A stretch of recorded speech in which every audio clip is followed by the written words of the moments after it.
Ó Deus, onde estás que não respondes? Em que mundo, que estrela tu te escondes, embuçado nos céus? Há 2000 anos te mandei meu grito, que embalde desde então corre infinito. Onde estás, Senhor Deus? Gente, o grande poeta chileno Pablo Neruda dizia que este baiano cantava como poucos o amor, as flores e principalmente a liberdade. Os 140 anos da morte de Castro Alves, o poeta dos escravos, é o tema de hoje do programa De Lá Pra Cá.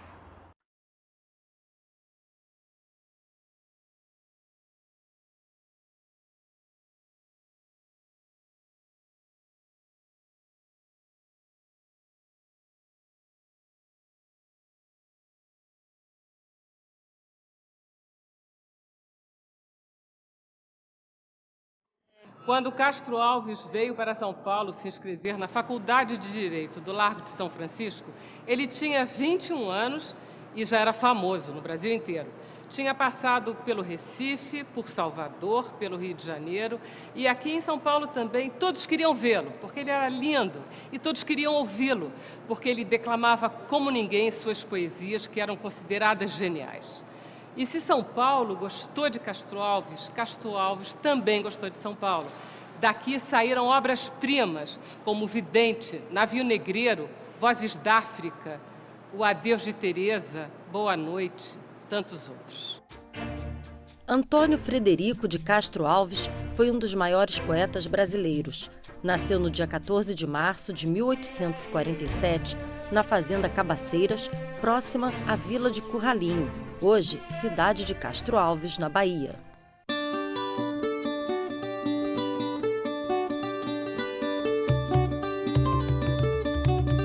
Embaixador, Castro Alves, um poeta sempre jovem. Por que esse título? Porque não envelheceu jamais.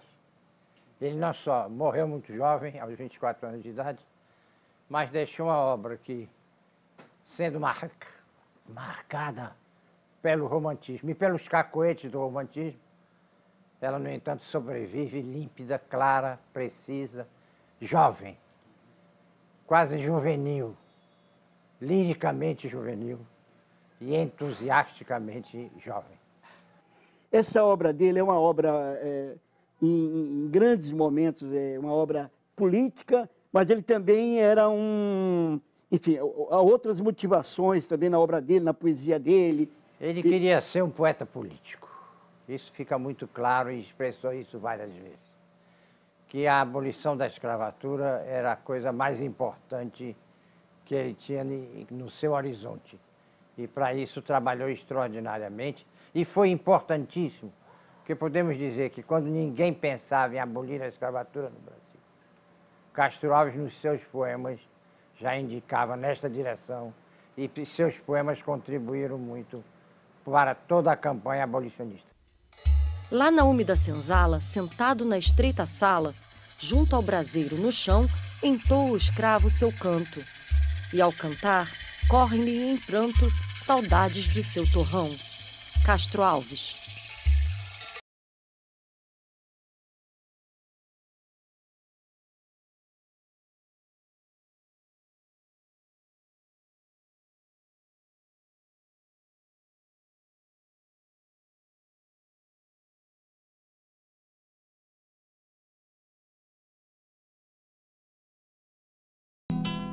Nós estamos no Pelourinho, Castro Alves é baiano, mas eu queria que você falasse um pouquinho dessa relação de Castro Alves com Salvador. Castro Alves nasceu na fazenda Cabaceiras, né? Município de Muritiba, e veio morar em Salvador já com 10 anos de idade. O pai dele era médico, veio contratado pela Faculdade de Medicina aqui do Terreiro, e eles vieram morar. Então eles vieram morar aqui no Pelourinho, na Rua do Paço, que é mais acima ali. O pai montou um pequeno consultório e moravam aí. Depois o pai comprou uma roça chamada Roça da Boa Vista, que era no Arrabalde de Brotas. Era um bairro que hoje está englobado na cidade, mas que na época era quase que era um sítio, né? A casa é muito bonita, está lá até hoje. E eles foram morar lá nessa Boa Vista de Brotas, que era uma casa que pertencera a um negreiro, a um célebre negreiro, e onde ainda existiam objetos de tortura, e que a criança deve ter ficado um pouco, digamos assim, traumatizada até das histórias que corriam sobre esse negreiro. Nessa casa morreu a mãe dele, e eles levaram pouco tempo, e depois aí vieram novamente morar na cidade. O pai dele casou-se com a viúva e foi morar no Sodré, na rua do Sodré, num palacete do Sodré, onde ele ficou algum tempo. Mas logo ele e o irmão foram estudar em Recife, na Faculdade de Direito de Recife, que não havia Faculdade de Direito, na Bahia.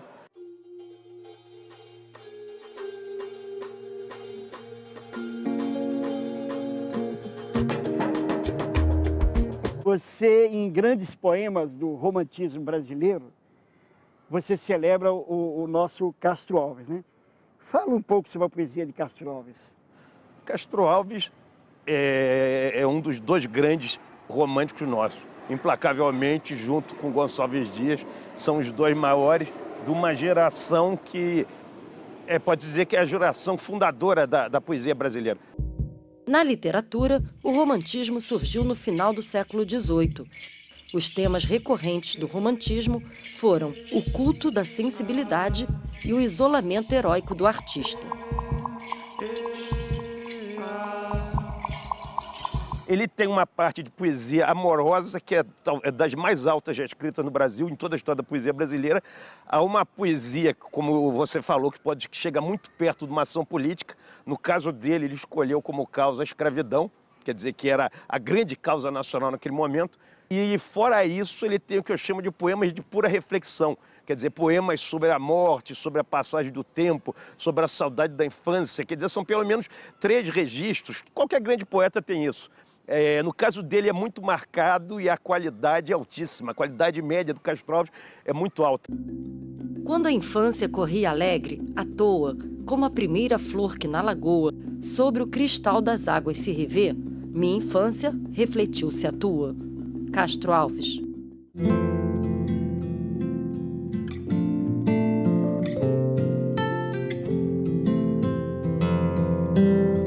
Eu queria que você contasse para mim um pouco a biografia do Castro Alves. Castro Alves, ele marcou tanta poesia que o dia do nascimento dele aqui no Brasil comemora-se como o dia da poesia, 14 de março.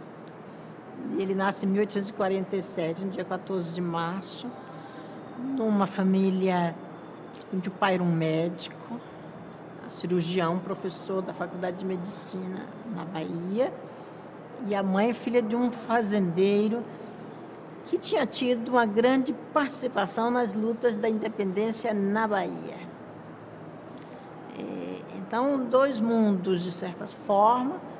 Castro Alves nasce na fazenda Cabaceiras, depois ele vai com a família para Cachoeira e em seguida o pai muda-se para Salvador.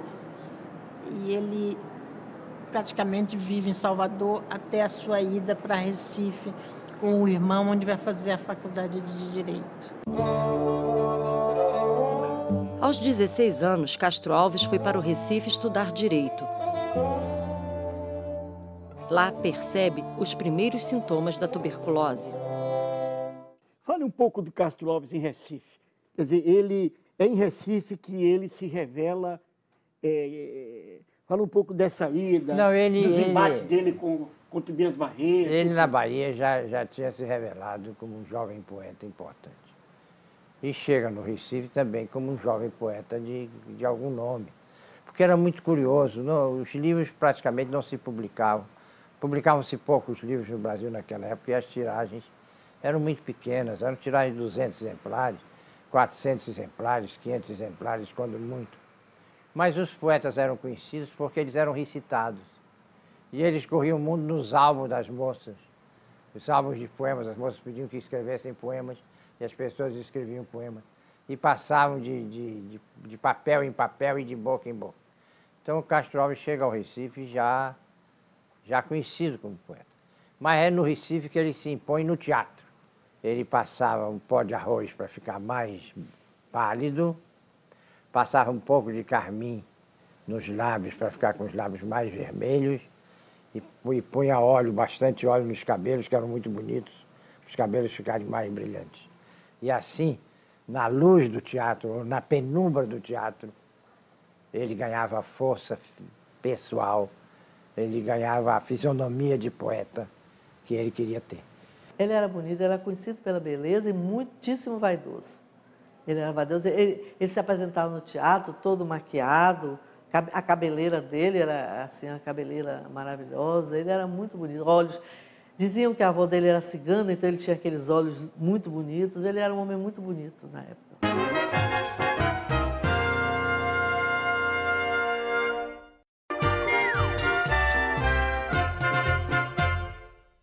A praça é do povo como o céu é do condor.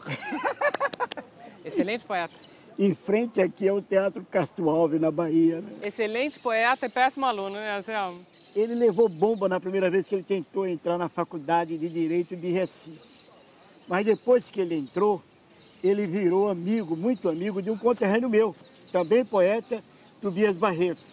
E os dois iam para o Teatro Santa Isabel, em Recife, fazer um duelo poético, cada um celebrando a sua amada. Castro Alves celebrava a atriz portuguesa, a Eugênia Câmara, e no caso do Tobias Barreto, era também uma atriz. Adelaide Amaral. Exatamente. Não é bonito, não é fofo? É linda, é linda.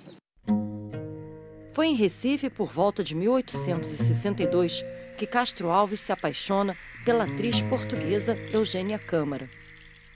E essa coisa da Eugênia Câmara, ela é realmente uma presença muito forte na vida do Castro Alves, né? Era uma atriz portuguesa e ele falou um pouco. Mais velha do que ele, ele se apaixona por ela desde que a vê no teatro.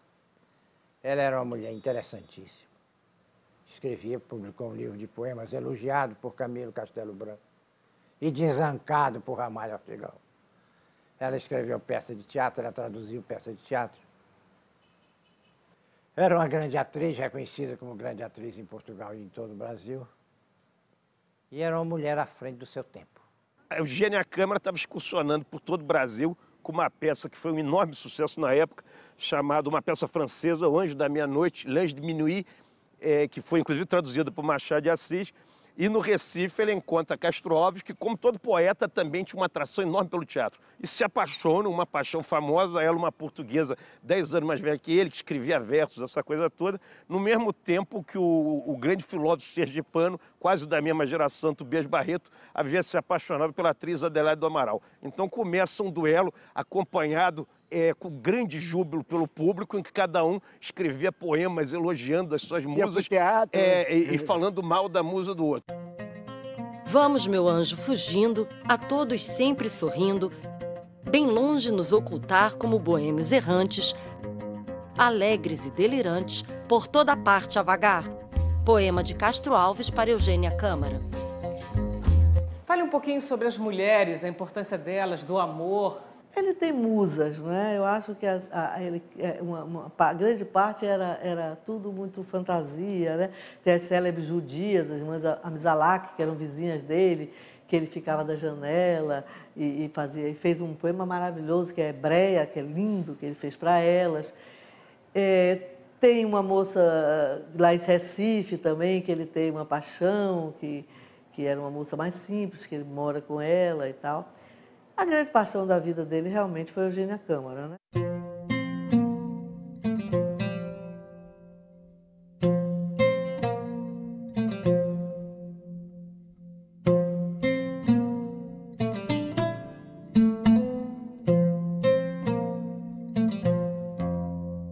Foi, sobretudo, um poeta lírico, um poeta amoroso, um poeta erótico, um poeta, como é que eu posso dizer, voyeur. Alguns dos melhores poemas de Castro Alves são poemas em que ele vê uma mulher através de uma fresta de uma porta, através de uma janela, que ele a surpreende num determinado momento, dormindo numa rede, ou balançando-se numa cadeira de balanço, ou calçando ou calçando um sapato. E tudo isso está tomado de um erotismo espantoso, porque ele viveu muito pouco, morreu aos 24 anos, mas entre os seus 16 e esses 24 anos, ele amou muitas mulheres. A lista dos amores de Castro Alves é enorme. A lista conhecida, porque a lista desconhecida deve ser ainda maior. Uma noite eu me lembro, ela dormia numa rede encostada molemente. Quase aberto o roupão, solto o cabelo e o pé descalço do tapete rente. Castro Alves. Eu queria que você falasse um pouco da importância da poesia na época do Castro Alves. E naquela época, a poesia não tem o caráter tão reservado e íntimo de hoje. Quer dizer, a poesia hoje ela é para a intimidade. A poesia na época, ela tinha quase que, guardadas as proporções, a figura nos anos 60 da música popular brasileira e os seus festivais.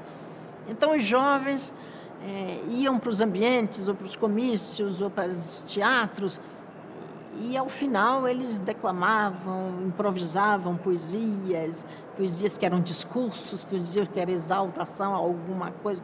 Então, a poesia tinha esse caráter também social, agregador, era uma poesia de oratória. Né? Tinha uma voz maravilhosa, ele declamava no teatro, ele declamava nos comícios, ele ia para a rua, né? Lá em Recife tem uma manifestação popular em que ele chega na janela e diz a praça é do povo, como o céu é do condor. Então, essas coisas todas, quer dizer, ele devia ser uma figura assim fantástica, né? Maravilhosa. E ele foi cair depois em São Paulo, na Faculdade de Direito de São Paulo, Largo São Francisco, onde estavam todas as grandes figuras da época dos abolicionistas. Então, ele realmente teve uma vida muito curta, mas muito significativa. Em 1868, Castro Alves vai para São Paulo com Eugênia Câmara. Lá, com Rui Barbosa e outros, funda uma sociedade abolicionista. Ele se matricula na Faculdade de Direito do Largo de São Francisco, onde declama pela primeira vez o poema Navio Negreiro. Fala um pouco do Castro Alves abolicionista. É porque a Faculdade de Direito de São Paulo era o ninho deles, né? O José Bonifácio Moço era professor da faculdade, era adorado pelos alunos e havia sempre saraus e ele recitava muito. Rui Barbosa, que estudou no mesmo colégio que ele, aqui o Colégio Abílio, que estava em São Paulo, o Zé Bonifácio Moço, que era professor e que era um ídolo dos alunos, eles acompanhavam muito ele. Havia também o Luiz Gama, o Joaquim Nabuco, quer dizer, eram personagens, figuras da época que transitavam por lá.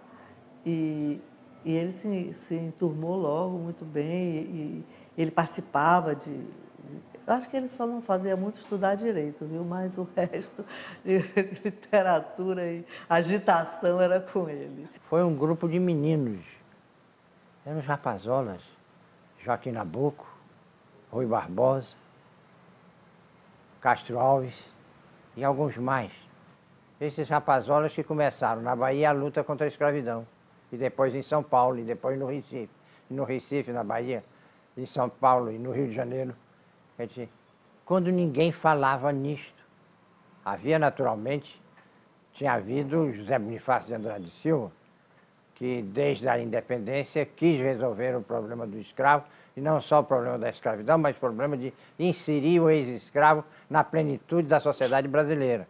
Então esses rapazes surgem com pequenos grupos dentro das universidades, dentro das escolas, e Castro Alves foi um dos primeiros dele a escrever poemas abolicionistas, quando ainda tinha 16, 17 anos. O Navio Negreiro, que é um poema absolutamente genial, ele termina com o que eu chamo de, como se fala em francês, coup de théâtre, quer dizer, um golpe teatral.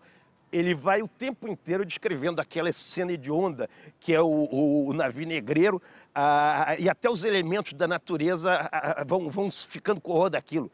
Senhor Deus, os desgraçados, dizei-me vós, Senhor Deus, seu delírio, se é verdade, tanto horror perante os céus. Ó mar, porque não apagas, com o manto de tuas vagas, com a esponja de tuas vagas, de teu manto este borrão, astro, noites, tempestades, rolai das imensidades, varrei os mares, tufão. Quem são estes desgraçados que não encontram em vós, mas que o rir calmo da turba que excita a fúria do algoz? Quem são, se a brisa se cala, se a vaga pressa resvala, como um cúmplice fugaz dentro da noite confusa, diz o tu, severa musa, musa libérrima audaz. São os filhos do deserto, onde a terra expôs a luz, onde voa em campo aberto a tribo dos homens nus. Vocês veem a explosão da beleza do povo livre, quer dizer, de como era na África.